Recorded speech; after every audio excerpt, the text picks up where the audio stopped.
So it's been great in the last couple of years to see, I think, a lot of young people actually hungering for some of the traditional kind of meadow wildflowers that we've been seeing less and less of, and they look lovely, you know, in the right habitat, and sounds lovely. But this is more than a romantic notion, you know, because a lot of these wildflowers are vital for some of our wildlife. A lot of the pollinating insects and the bees and so on are dependent upon us having a rich variety of these wildflowers. So I've got a rough piece of ground here. The soil is not very good, to be honest, and some of these wildflowers actually don't need perfect soil. They grow quite well in rough sort of ground. So I'm going to just take you through, have a little experiment. I'm going to do the minimal of work here. I'm not going to add any fertilizer to the ground.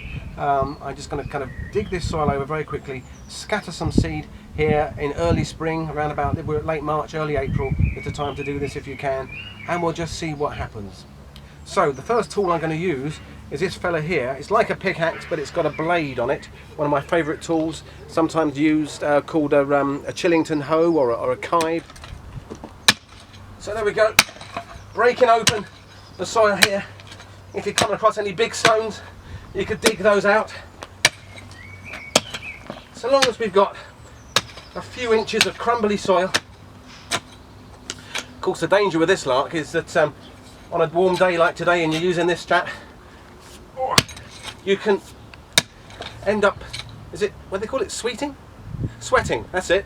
And I don't normally like to do that sort of thing, but it is worth it if you get decent loose soil. So now, having used that pickaxe Chillington hoe to break up the big lumps, I'm now using the fork just to break it up a little bit more, and if you spot some of these guys, we could take those out. Just working this soil into a nice tilth. You may have heard me use that word before. A nice crumbly fine soil, taking out these couple of weeds here as well, so that we've got rid of the big lumps and the big stones and a few weeds. We're almost ready to sow this seed now. Right, so we've used the fork to get rid of the lumps.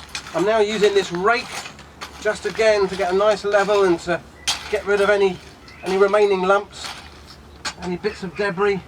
We can get them out, and we're just getting a nice level on here.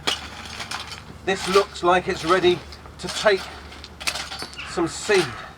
Let's get the seed out. Okay, so we're scattering this seed over the soil like that, and then I'm taking the rake and I'm just giving it a very, very light rake in here, just so that that seed gets mixed in with the top centimetre of soil.